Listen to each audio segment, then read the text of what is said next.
하나님 말씀은 마가복음 4장 35절에서 41절까지 말씀입니다. 제가 봉독을 하겠습니다. 그날 저물 때에 제자들에게 이르시되 우리가 저편으로 건너가자 하시니 저희가 무리를 떠나 예수를 배에 계신 그대로 모시고 가매 다른 배들도 함께 하더니 큰 광풍이 일어나며 물결이 부딪혀 배에 들어와 배에 가득하게 되었더라. 예수께서는 고물에서 베개를 베시고 주무시더니 제자들이 깨우며 가로되 선생님이여 우리의 죽게 된 것을 돌아보지 아니하시나이까 하니 예수께서 깨어 바람을 꾸짖으시며 바다더러 이르시되 잠잠하라 고요하라 하시니 바람이 그치고 아주 잔잔하여지더라. 이에 제자들에게 이르시되 어찌하여 이렇게 무서워하느냐 너희가 어찌 믿음이 없느냐 하시니 저희가 심히 두려워하여 서로 말하되 저가 뉘기에 바람과 바다라도 순종하는고 하였더라. 아멘. 풍랑이는 배 위에서 주무시는 예수님, 그리고 잠에서 깨신 예수님이 바람과 바다를 꾸짖어 잔잔케 하신 이 이야기는 우리가 너무 잘 아는 예수님께서 행하신 많은 기적들 가운데서 정말 기분 좋고 또 통쾌한 역전의 한 드라마를 보는 것과 같은 은혜가 되는 말씀입니다. 뭐 다른 기적들도 그렇지만 특별히 이 바다를 잔잔케 하셨다. 이 바다라는 것 자체가 죽음을 상징하고 세상을 상징하기 때문에 예수님께서 그 바다를 꾸짖으셨다 하는 것은 세상을 향하여서 죽음을 향하여서 우리를 도전하는 모든 인간의 문제들을 향하여 예수님이 꾸짖으시는 그런 말씀이기 때문에 이 말씀은 볼 때마다 들을 때마다 너무 기분 좋고 통쾌한 하나의 큰 드라마와 같은 장면이 아닌가 그런 생각을 해봅니다. 저도 보니까 이 설교를 3번 정도 했던 것 같아요. 같은 본문으로 설교를 3번을 했는데 조금씩 이제 관점이 다르기 때문에 3번을 계속 한 기억이 있는데 오늘은 가장 최근에 한 설교입니다. 가장 최근이라고 그래봤자 2019년입니다. 벌써 4년이나 지난 것이지만 4년 전에 제가 이 말씀을 또 묵상을 하면서 깨달은 은혜가 있어서 그때 설교를 또 한 번 교회 앞에 한 적이 있었는데 오늘 그 내용을 가지고 함께 말씀으로 은혜를 나누는 시간을 가지고자 합니다. 오늘 몇 가지 우리의 큰 주제들을 보게 될 텐데 오늘 첫 번째 주제는 풍랑 속으로 폭풍 속으로 데려가신 분은 예수님이시다 하는 주제입니다. 오늘 35절 말씀 보니까 그날 저물 때에 제자들에게 이르시되 우리가 저편으로 건너가자. 4장에는 바로 본문 앞에 보면요 씨 뿌리는 비유라는 이 유명한 천국 비유가 나옵니다. 그날 저물었을 때에 이 제자들과 함께 그곳에 남아 있어야 되는데 밤이 되었을 때에 밤이 가까워졌는데도 굳이 항해를 하자 하고 예수님이 제안을 하셨습니다. 그런데 가다가 보니까 바람을 만나게 되었다 하는 겁니다. 우리가 아는 대로 이 갈릴리 바다는 산으로 둘러싸여 있기 때문에 산을 타고 넘어오는 돌풍들에 의해서 갑자기 이런 풍랑이 생기는 경우들이 많다고 하는데 오늘 풍랑도 그런 경우였습니다. 강 건너편으로 가는 것은 예수님 제안이었고 아이디어였는데 풍랑을 만났다. 오늘 이 말씀을 우리가 첫째 생각할 주제로 기억해야 될 것은 예수님께서 때로는 우리를 풍랑 속으로 데려가실 수도 있다 하는 것입니다. 하나님의 말씀에 순종했음에도 불구하고 풍랑을 만날 때가 있는 것은 결코 이상한 일이 아니다 하는 겁니다. 그래서 베드로전서 4장 12절에서 너희를 시련하려고 하는 불시험을 이상한 일 당하는 것 같이 이상히 여기지 말라. 예수님의 말씀에 순종하고 믿음의 결단으로 하고 나섰는데도 불구하고 풍랑을 만날 수 있다는 것을 이상한 일 당하는 것처럼 이상하게 여기지 말라라고 말씀하셨습니다. 때로는 주님이 우리를 의도적으로 풍랑 속으로 데려가시는 경우도 있습니다. 두 번째 주제는 이 풍랑 가운데서 제자들이 무엇을 보았는가. 37절에 보니까 큰 광풍이 일어나며 물결이 부딪혀 배에 들어와 배에 가득하게 되었더라. 오늘 이 풍랑을 만난 제자들이 본 것이 2가지가 있습니다. 첫 번째는 광풍을 보았다 그랬죠. 광풍을 보았을 때는 두려움에 휩싸일 수밖에 없었습니다. 이건 아무 문제가 아닙니다. 두 번째 본 것이 뭐냐면 그들이 예수님을 보았는데 어떤 예수님이냐? 주무시는 예수님을 보았다 하는 것입니다. 예수님이 주무시는데 그러면 주무시는 예수님을 보시지 뭐 어떤 예수님을 본단 말이냐? 그런데 여기 오늘 제자들이 한 말에 보면 제자들이 보았던 이 광풍과 함께 배 안에 계신 예수님, 근데 주무시는 예수님을 보았다는 것이 좀 의미를 우리에게 부여해주는 표현인데 그들이 예수님의 주무시는 걸 보고 한 말에서 중심을 우리가 찾아볼 수 있겠습니다. 선생님, 우리의 죽게 된 것을 돌아보지 아니하시나이까? 선생님, 우리가 지금 죽게 됐는데 주님은 지금 주무시고 계십니까? 이 말이죠. 자, 이 말에서 적어도 두 가지의 예수님에 대한 오해가 있습니다. 첫 번째, 예수님을 부르는 호칭이 선생이라, 선생님이라고 했습니다. 물론 아직까지는 제대로 부름받은 초기이기 때문에 예수님이 누구신지 정확히 모를 수는 있습니다만은 그래도 지금 예수님을 하나님의 아들이 아니라 그저 율법을 좀 잘 가르치고 색다르게 가르치고 방금 전만 해도 씨 뿌리는 비유라든지 이런 정말 훌륭한 교사 정도로 이들이 보았다는 것입니다. 두 번째 잘못은 뭐 그것도 이해가 된다면 될 수 있는데 예수님이 그들을 돌보아주지 않으신다 하는 오해였습니다. 왜 우리를 돌아보지 않습니까? 하는 말이었습니다. 여러분, 이때가 우리 신앙생활에 굉장히 위험할 때입니다. 예수님이 계시는데 주무시고 계시고 그 주무시는 예수님은 그냥 좋은 선생님 정도, 그리고 그분이 나에게 더 이상 뭔가 해결해 주지 않으시고 그냥 주무시고만 계시는 예수님. 그래서 우리 마음속에 이러한 생각이 들 때가 있습니다. 예수 믿어도 소용없어. 이때가 정말 위험한 순간이고 이건 정말 큰 오해입니다. 그들은 예수님이 주무신다는 사실이 아니라 예수님이 그들과 함께 배 안에 계시다는 사실을 보았어야 했습니다. 주무시는 예수님이 아니라 배 안에 주님이 지금 계시다 하는 것을 먼저 알아야 되고 이것이 주무시는 예수님보다 더 중요하게 깨달아야 될 깨달음인 것입니다. 여러분, 결과적으로 보면 예수님이 배 안에 계시는데 주무시든 깨어 계시든 그게 무슨 큰 문제가 되는가요? 우리의 풍랑의 문제를 해결함에 있어서 주무시는 예수님은 아무 일도 하지 못하시고 돌아보지 못하시고 깨어 계실 때만 예수님이 뭔가 하실 수 있는 분이십니까? 우리가 믿는 예수님은 내가 이해하고 내가 경험하고 세상 사람들이 동의해 주는 정도의 예수님이면 안 된다는 겁니다. 예수님은 그분이 자신을 우리에게 보여주시는 대로 우리가 믿어야 되는 것이지 예수님을 내가 만들어서는 안 된다. 이게 금송아지입니다. 내가 만든 하나님과 나를 만드신 하나님을 구분할 수 있어야 된다 하는 겁니다. 하나님을 믿고 예수님을 믿는다는 사람들이 많은 경우에 제자들과 같이 예수님은 아무것도 지금 나를 위해서 하실 수 없는 분이라고. 왜? 주무시기 때문에. 그렇게 예수님을 자기가 만들어서 섬기고 그리고 자기가 원하는 대로 해주지 못하실 것 같다는 예수님에게 원망하는 이것이 제자들이 잘못하고 있고 예수님이 잘못 알고 있다는 중요한 가르침이라는 것을 우리가 기억을 해야 되겠습니다. 여러분, 예수님은 주무시고 계시거나 깨어 계시거나 파도가 절대로 넘보지 못하시는 분이십니다. 주무신다고 파도가 예수님을 얕잡아보고 깨어 계신다고 무서워 그런 분은 아닙니다. 주님이 내 안에 계시다는 것, 그거 자체로 우리는 풍랑 가운데서 봐야 될 예수님이 바로 그런 분이라는 사실을 꼭 기억해야 합니다. 아가스 말씀을 가지고 제가 패러디를 해서 오늘 이렇게 한번 말을 만들어 봅니다. 그분이 스스로 일어나시기 전에는 그분을 흔들어 깨우지 마십시오. 내 사랑하는 자가 잠에서 깨기 전에는 깨우지 말아요. 예수님이 스스로 깨시기 전까지는 깨우지 마시고 그냥 가만 내버려 두셔도 됩니다. 어차피 그날 밤 파도는 예수님이 잠들어 계신 그 배를 뒤엎어 놓을 능력이 없기 때문입니다. 아멘. 세 번째 주제는 제자 수업, 제자 훈련이라는 말도 좋겠고 그날 밤에도 제자 수업, 제자 훈련은 계속되었다 하는 것입니다. 오늘 본문에 또 한 가지 재미있는 표현이 36절에 있는데 저희가 무리를 떠나 예수를 배에 계신 그대로 모시고 가매 그런 표현이 있습니다.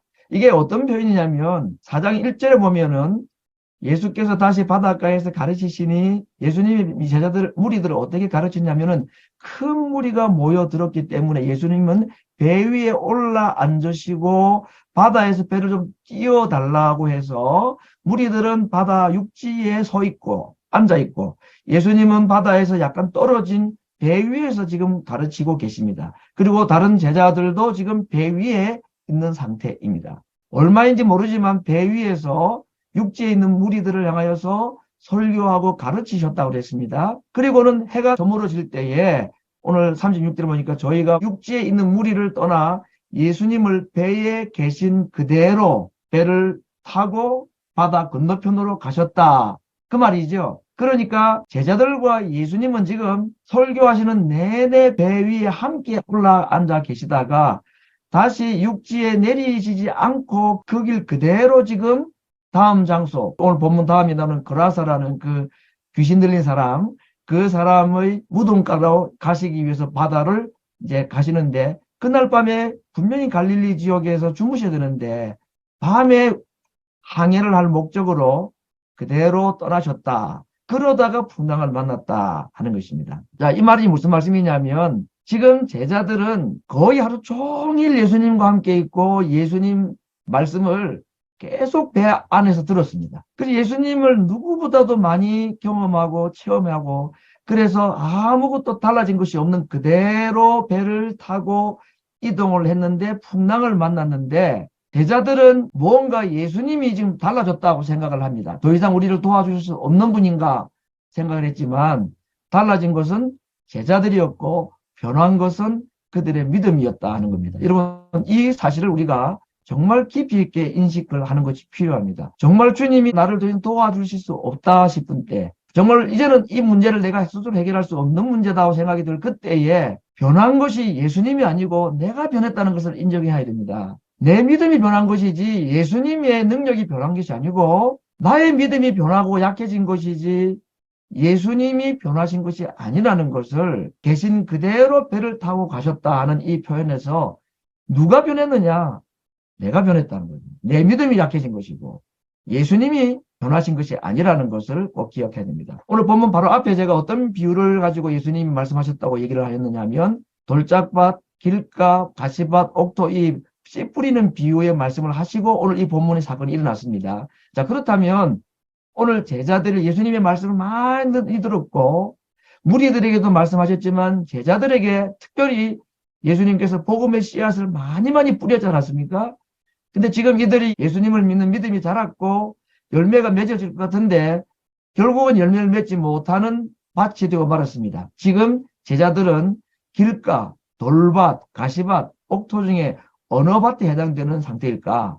굳이 비유를 적용한다면 두려움이나 염려라는, 세상에 염려라는 것이 들어왔으니까 가시밭과 같은 마음 상태라고 볼 수가 있겠지요. 방금 그 예의를 들었는데 제자들은 그 마음속에 떠오르는 이 두려움이라는 가시, 염려라는 가시들을 이겨내지 못하고 결국은 숨이 막혀 그 열매가 씨앗이 열매 맺지 못하는 그런 환경 가운데 예수님께서 수업을 더 하기를 원하셨다는 것입니다. 바람과 바다를 꾸짖으시고 그 가시들을 제거해 주셔서 다시 그들에게 믿음이 자라갈 수 있도록, 씨앗이 열매를 맺도록 참 자상한 농부로서 또는 자상한 선생님으로서 정말 과외 수업 일과가 다 끝났는데 밤에 야간 자율학습까지 다 지금, 자율학습이 아니라 야간 수업까지 해가지고 제자들의 믿음을 좀 교정해 주시는, 정말 예수님이 부지런하시고 일이 많으십니다. 쉬지 않으시는 예수님 모습을 보게 됩니다.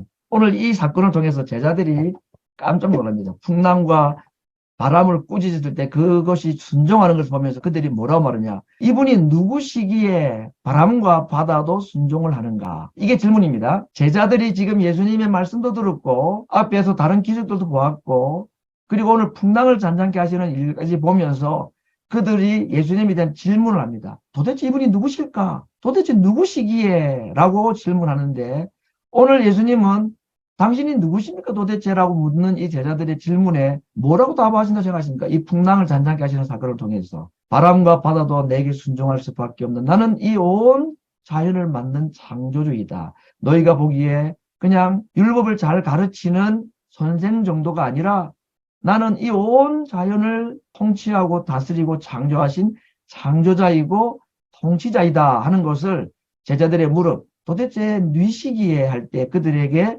이 답변을 이 밤의 학습을 통해서, 훈련을 통해서 그들이 예수님이 누구신지를 알도록 가르쳐 주셨다라는 것을 생각을 해봅니다. 제자훈련은 한밤중 폭풍 속에도 계속되었다는 것입니다. 오늘 이제 살펴볼 중요한 주제는 바다의 파도와 내 안의 파도라는 주제입니다. 풍랑과 관련된 말씀을 우리가 한 가지 생각을 해볼 때에 제자들에게 있는 이 문제는 바다의 풍랑이 아니라 그들의 마음속의 파도, 풍랑이었다라는 것입니다. 다시 말하면 풍랑 앞에 흔들리는 그들의 믿음이 문제였지 배 밖에서 일어나고 바다 위에서 일어나는 풍랑은 사실은 큰 문제는 아니라는 것을 우리에게 가르쳐주고 계십니다. 예수님은 풍랑 속에서 고요하실 수 있는 분이십니다. 풍랑 속에서도 주무실 수 있는 분이십니다. 그리고 풍랑을 잔잔케 하실 수도 있는 분이십니다. 그리고 주님 안에 있는 자는 그도 주님과 함께 풍랑 속에서 잠잘 수 있는 자들입니다. 우리는 풍랑을 만날 때 풍랑이 잔잔해지는 것이 기도 응답이라고 생각을 하고, 그 풍랑을 만날 때 그 풍랑이 없어지는 것이 우리에게 제일 필요한 것이라고 생각을 하지만, 풍랑이 있는 바다 위에서 주무시는 예수님께서 우리에게 주시는 가르침과 교훈은 풍랑이 있는 배 위에서도 잠잘 수 있는 자가 되기를 원하신다 하는 것입니다. 예수님은 풍랑이 있는 바다 위에서도 주무셨습니다. 이유는 너무 피곤하셨기 때문입니다. 이건 달리 영적으로 해석할 이유가 없고 너무 피곤하셨기 때문입니다. 일이 너무 많았기 때문에. 우리 CTS에서 선교사님 생방송 저도 봤는데 너무 짧고, 이걸 뭐 제대로 이야기하기도 참 한정되어서, 이거 참 낮은 울타리라는 것 또는 그 사역에 대해서 한 번 듣는 사람이 무슨 말을 이해를 하겠습니까만은, 그래도 그 중요한 표현들, 회복에 대한 3가지 주제를 말씀한 것만 해도 막 참 감사하다 생각이 드는데, 제가 느낀 것 중 하나가 3분 중에 목소리가 제일 안 좋아요. 너무 피곤해 계신 거라.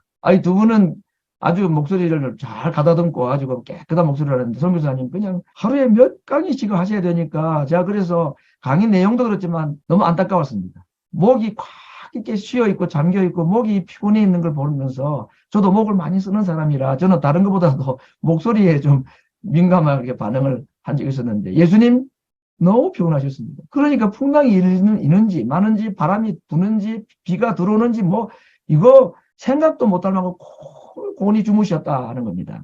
여러분, 풍랑에서 주무시는 이 예수님이 우리에게 나만 믿으면 풍랑이 잔잔케 된다는 말씀도 하지만, 나와 함께 있으면 너도 풍랑 가운데서 잠잘 수 있다. 피곤해서도 잠을 자지만 마음이 평안해서라도 잠잘 수 있다는 것을 우리에게 말씀해 주시는 게 아닌가, 그렇게 생각을 해봤습니다. 오늘 제가 이 풍랑이는 장면, 이 배 위에서 주무시고 풍랑을 잔잔케 하시는 이 장면을 통해서 구약의 한 사건과 신약의 한 사건을, 유사한 사건 2가지를 좀 우리가 끌어올 수 있겠다고 생각을 해봅니다. 첫 번째, 구약 사건에서는 풍랑이는 배 위에서 풍랑을 잔잔케 하셨다. 이것이 어느 사건, 누구 이야기와 가장 비슷한 연관이 있는 사건일까?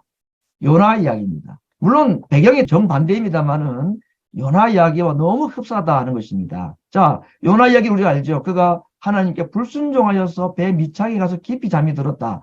왜 잠이 들었을까요? 그것도 피곤했겠죠. 그래서 선장이 그를 깨웁니다. 자는 자여 어찌 믿냐 하고. 오늘 제자들이 예수님을 자는 자여 어찌 믿냐 하고 막 깨우는데, 그때 요나는 자기가 잠이 들었습니다. 이 예수님 이야기와 요나 이야기의 차이점을 몇 가지 본다면, 첫 번째, 예수님이 타신 배가 풍랑을 만난 것은 그 원인이 요나와 같이 누구의 불순종에 의한 것이 아니다. 그렇죠? 두 번째, 예수님이 주무신 것은 요나의 잠과는 전혀 다른 잠이다. 지금 예수님은 너무 피곤하시고 그렇습니다. 세 번째, 풍랑을 잔잔케 하는 방법도 다릅니다. 요나 때는 요나가 물속에 들어가서 죽진 않았지만 그렇게 함으로 풍랑이 잔잔해졌다고 했는데, 지금은 예수님이 뭐 풍랑 속으로 들어가셨다든지 제자 중에 누가 한 놈을 물에 집어 던져가지고 풍랑이 잔잔해지거나 뭐 그런 거 아닙니다. 뭐 심청이처럼 예수님께서 꾸짖으셔가지고 풍랑을 잔잔케 하셨다. 어쨌든 이 다른 이야기지만 풍랑이 있었는데 어떻게 하다 보니 풍랑이 잔잔케 되었다는 이야기는 같은 주제, 테마가 같다는 얘기예요. 테마가. 소재가 같다 하는 얘기입니다. 자, 그러면 요나 이야기가, 예수님께서 자주 자기의 삶을 요나 이야기로 많이 말씀하셨는데, 요나 이야기, 오늘 풍랑이는 배 위에서 바닷속에 빠졌다가 물고기 뱃속에 3일 만에 나왔다는 이 이야기, 요나의 풍랑 이야기, 요나의 물고기 이야기의 핵심이 뭐죠? 그건 예수님의 죽으신 그 부활 얘기죠. 그건 우리가 너무나 잘 아는 이야기입니다. 그러면 오늘 풍랑이는 배 위에서 주무시고 풍랑을 잔잔케 하셨다는 사건을 이 요나의 풍랑과 함께 연관을 시킨다면, 오늘 풍랑을 잔잔케 하신 이 이야기는 그 소재가 요나 이야기에 연관이 있다고 말하면, 오늘 이 이야기는 무슨 이야기가 주제냐? 예수님의 부활과 예수님의 구원 이야기가 오늘 풍랑 사건의 핵심입니다.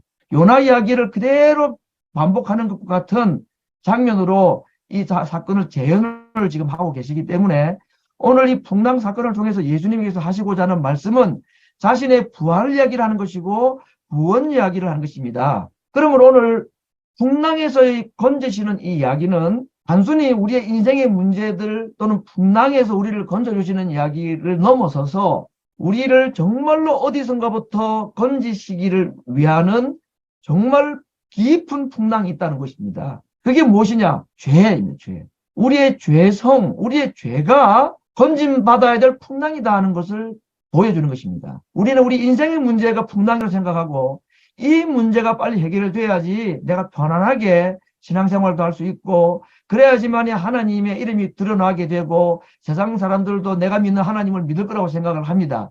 나쁘지 않은 바람이죠. 그러나 오늘 제자들이 지금 두려워 떨고 하고 있는 이 풍랑 이야기가 요나의 이야기와 연관시켜 보면 단순히 인간의 육신의 문제가 아니라 더 깊고 더 어렵고 힘든 문제가 정말 우리가 건진받아야 될 수렁인데 그것이 바로 죄라 하는 것이다. 이걸 지금 말씀해 주고 있는 것입니다. 풍랑에서 건짐을 받고도 죄에서 건짐받지 못하면 무엇이 유익하겠느냐? 온 천하를 다 얻어도 생명을 잃어버린다면 바다에서 생명은 건졌는데 풍랑에서 생명은 건졌는데 죄에서 구원받지 못한다면 그것이 무슨 유익이 있습니까? 아무것도 얻은 것이 없는 것이다. 오늘 풍랑 사건을 통해서 우리에게 먼저 이 사실을 강력하게 말씀해 주십니다. 어떻게 우리가 그러면 풍랑이 아닌 죄에서 구원받을 수 있습니까? 바로 요나의 모습으로 오신 예수님. 자신의 죽으시고 3일 만에 부활하신 이 사건을 통해서 우리를 풍랑이 아니라 죄에서 건져주신다는 이 구원 이야기. 오늘 이것이 풍랑 사건의 첫 번째 핵심적인 가르침입니다. 두 번째 오늘 본문과 비슷한 사건 하나를 신약 성경에서 하나 찾는다면 어느 사건과 오늘 잠자는 이야기, 누군가를 흔들어 깨우는 이야기, 누가 잠이 들었는데 막 흔들어 깨웁니다 지금. 그죠? 제자들이 예수님을 흔들어 깨우는 이야기입니다. 구약에는 선장이 요나를 흔들어 깨우는 이야기였다면 예수님의 생애 가운데 또 어떤 사건이 누가 누구를 흔들어 깨우는 얘기가 어디 나오죠?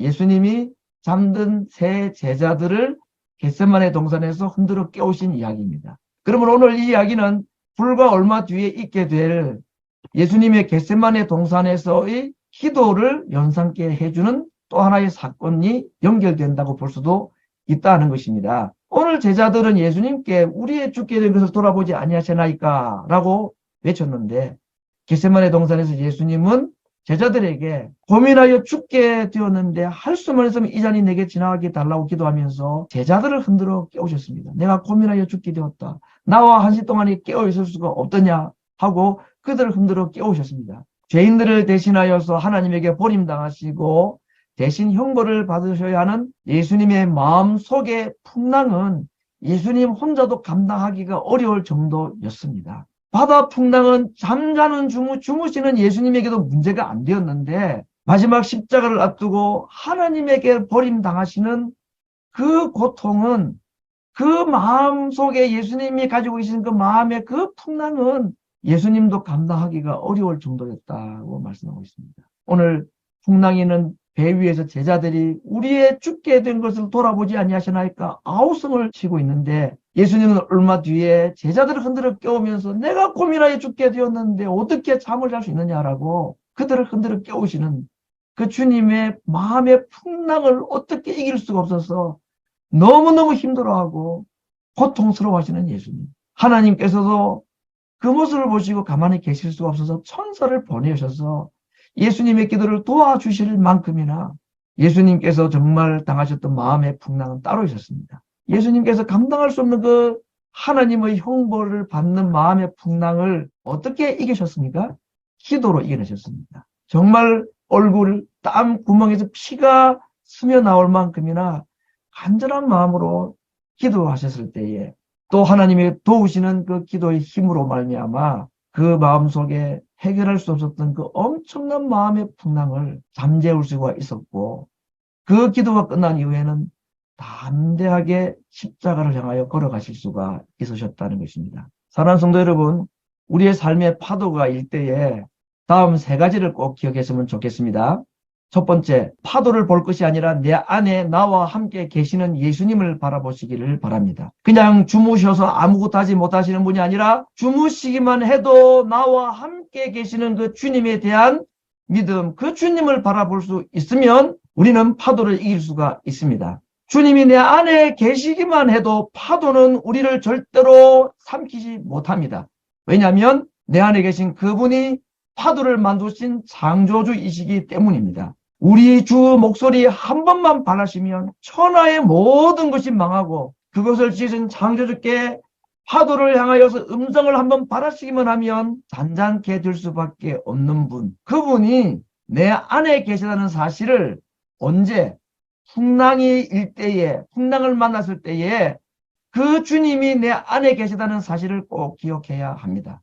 그 주님은 바다의 풍랑은 두려움이 없었지만 하나님께 버림당하시는 그 고통, 마음의 풍랑, 정말 파도가 자기를 몰아치는 것 같은 그 엄청난 영적 고통을 당하신 분이시기 때문에 오늘 우리가 파도 때문에, 풍랑 때문에 힘들어할 때에 내 안에 계신 예수님을 바라보고 그 주님을 의지하기만 한다면 그 풍랑을 잔잔케 하신 주님 때문에 풍랑이 우리를 이기지 못하게 되는 일이 분명히 일어난다는 것입니다. 가지인 우리가 나무에 붙었게 되면 우리는 나무가 됩니다. 이것이 가지로 살 인생이 아니라 나무로 살 인생의 모범을 우리 주님께서 그렇게 말씀해 주신 겁니다. 내 안에 주님이 계시다는 사실을 잊어버리지 않고 풍랑 가운데서도 주무시는 것 같지만 내 안에 주님이 계시다는 것만 믿기만 해도 우리는 가지가 아니라 나무가 될 수 있는 이 비결을 주님께서 우리에게 말씀해 주셨다는 겁니다. 두 번째 기억할 것은 내 영혼의 파도가 일 때에 바다를 창조하신 하나님, 파도를 창조하신 그 하나님께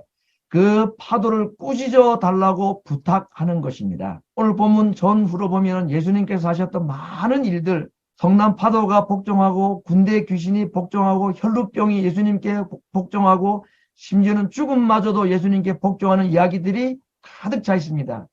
내 안에 계신 그 예수님은 그냥 주무시고 아무 일 못하시는 분이 아니라 그분이 꾸짖으시면 파도도 군대 귀신도 병도 죽음도 복종할 수밖에 없는 분이라는 사실을 이 풍랑을 만날 때마다 기억해야 될 예수님입니다. 주무시어서 나를 도우지 아니하시나이까라가 아니라 그 주님은 지금도 파도를 향하여 꾸짖으시고 명령하실 수 있는 분이기 때문에 우리가 주님께 주님, 제 밖에 있는 파도도 제 마음속에 있는 이 풍랑도 제가 이길 수가 없으니 목소리를 한번 발하셔서 꾸짖어 주십시오 라고 기도하는 것입니다. 많은 경우에 예수님은 문제로부터 우리를 구원하시는 분이시지만 정확하게 말씀하면 문제를 통해서 우리를 구원하신 분입니다. 문둥병으로부터 구원하심이 아니라 문둥병을 통해서 영혼을 구원하셨던 분입니다. 노아 홍수 사건을 베드로는 뭐라고 말하냐, 물로부터 구원이라고 말하지 않고 물로 말미암아 구원을 얻었다라고 말씀했어요. 베드로전서 3장 20절. 하나님은 홍수를 멸망의 수단이 아니라 구원의 수단으로 사용하셨다는 것이 베드로의 믿음이었습니다. 오늘도 우리를 폭풍으로부터 구원하심이 아니라 폭풍을 통해서 우리를 불신앙과 약한 믿음에서 구원하기를 원하십니다. 그들이 정말로 구원받아야 될 풍랑, 우리가 정말로 구원받아야 될 풍랑은 바로 그 육신의 질병이나 삶의 고통이라는 그 풍랑이 아니라 오히려 주님께서 우리에게 풍랑을 허락하실 때는 그 풍랑 때문에 구원받아야 될 진짜 문제들이 있다는 것을 말씀하시는 것입니다. 그 풍랑이 아니면 제자들은 예수님에 대한 믿음, 불신앙으로부터 구원받지 못할 자들이었습니다. 그날 밤 예수님께서 풍랑을 허락하신 이유는 그들이 풍랑에서 건진받을 자들이 아니라 죄에서 건진받고 특별히 예수님이 누구신지를 잘 알지 못하는 그 불신앙에서부터 약한 믿음에서부터 구원받아야 될 자들이기 때문에 하나님은, 예수님은 때로는 우리에게 풍랑을 통해서 우리를 구원하기를 원하시는 것입니다. 우리가 풍랑을 만날 때에 풍랑에서 건져 주시옵소서라는 기도도 좋은 기도이지만 정말 우리가 해야 될 기도라면 주님, 이 풍랑을 통해서 저를 어디에서 구원하기를 원하십니까? 어디에서 구원하기를 원하셔서 저에게 이 풍랑을 허락하신 것입니까?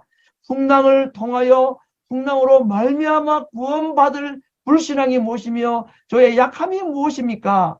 주님 거기에서부터 저를 건져 주시옵소서. 풍랑을 만날 때 우리가 기도할 제목이 바로 이것입니다. 이 풍랑을 통해서 저를 어디에서 구원하기를 원하십니까? 주님, 제가 구원받아야 될 것, 건진받아야 될 것이 또 어디 있기, 무엇이 또 건진받아야 될 것이기에 저에게 이런 풍랑을 허락하십니까? 이 풍랑이 아니면 제가 건진받을 수 없는 깊은 수렁이 무엇입니까? 약함이 무엇입니까? 저의 잘못이 무엇입니까? 거기서부터 저를 건지시기 위하여서 허락하신 풍랑임을 제가 믿습니다. 풍랑을 통하여 풍랑으로 말미암아 저를 당신이 원하시는 그 깊은 수렁에서 저를 건져 주시옵소서. 세 번째, 풍랑을 만날 때 내 영혼의 파도가 일 때에 기억해야 될 말씀을 제가 몇 가지를 쭉 연속해서 소개하겠습니다. 이사야 43장 2절 3절 너무나 잘 아는 말씀. 네가 물 가운데로 지날 때에 내가 함께 할 것이라. 강을 건널 때에 물이 너를 침몰치 못할 것이며 네가 불 가운데로 행할 때에 타지도 아니할 것이요 불꽃이 너를 사르지도 못하리니 대저 나는 여호와 네 하나님이요 이스라엘의 거룩한 자요 내 구원자임이라.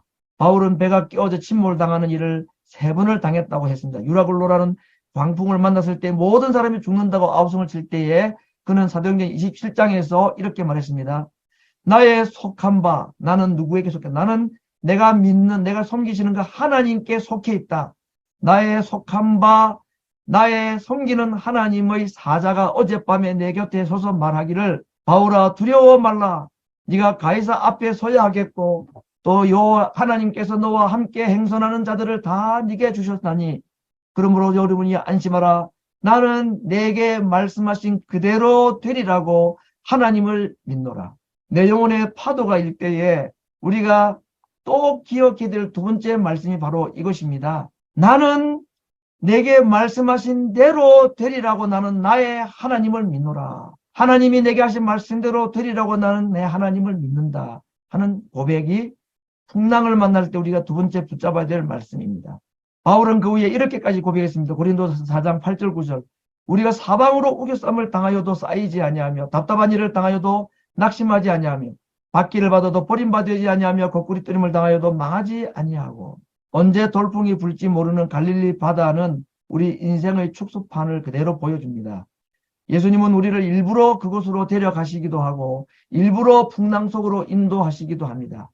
그것은 우리를 힘들게 하기 위함이 아니라 정말로 우리가 구원받아야 될 또 다른 깊은 불신앙의 수렁이 있기 때문에 그 풍랑이 아니면 내가 당한 이 고통이 아니면 나는 그곳에서 영원히 헤어나지 못할 것이기 때문에 주님께서 아시고 우리를 그 풍랑으로 인도하실지 모릅니다. 그러나 주님께서는 우리에게 분명히 약속을 하십니다. 그 가운데 주님 우리 안에 우리와 함께 계시다고 분명히 말씀을 하셨고 그리고 시편 기자와 같이 저희가 평온함을 인하여 기뻐하는 중에 우리로 하여금 손의 항구에 이르게 하실 하나님. 오늘 이 약속 말씀 그대로 제자들과 예수님이 타셨던 그 배는 마지막 목적지인 그 소원의 항구까지 안전하게 도달할 수가 있었고 그 약속을 주님은 지켜주셨습니다. 없으면 좋겠지만 있어도 괜찮은 것이 인생의 풍랑입니다. 어쩌면 정말로 내가 이 풍랑이 아니면 건진받지 못할 그 무엇인가가 있기 때문에 주님께서 오늘 밤에 가자라고 우리를 데려가시는지도 모릅니다. 혹 풍랑을 만날 때에 주무시는 주님이 아니라 주무시는 주님이라도 지금 내 안에 계시다는 사실을 꼭 기억하기를 바랍니다. 그리고 내 안에 계신 그 주님은 주무신다 할지라도 바람과 파도가 절대로 이기지 못하시는 그 바람을 지으신 분이고 바다를 지으신 창조자시라는 사실을 기억해야 합니다. 그리고 그 주님 목소리 한 번만 바라시면 그 모든 풍랑도 잔잔케 될 수밖에 없을 뿐만 아니라 나를 이 풍랑을 통하여서 정말로 건지기를 원하시는 또 다른 깊은 수렁에서 건지시기 위하여서 일부러 우리를 그곳으로 데려가셨다는 그 믿음을 가지고 우리를 평온한 가운데 기뻐하면서 남은 항해는 우리도 주님과 함께 기뻐하면서 소원의 항구로 인도하실 그 주님을 바라보며 출발한 2023년의 이 항해를 마치는 그날까지 내 안에 계신 그 주님 붙잡고 나도 가지로서 주님께 붙어 있어서 나무가 되어 주님이 되어서 주님과 하나가 되어서 그 주님 때문에 풍랑을 이기고 주님 때문에 풍랑을 극복하고 정복하는 그런 기쁨의 항해를 할 수 있는 믿음을 달라고 오늘 함께 주님 앞에 기도하는 이 아침이 되기를 간절히 바랍니다.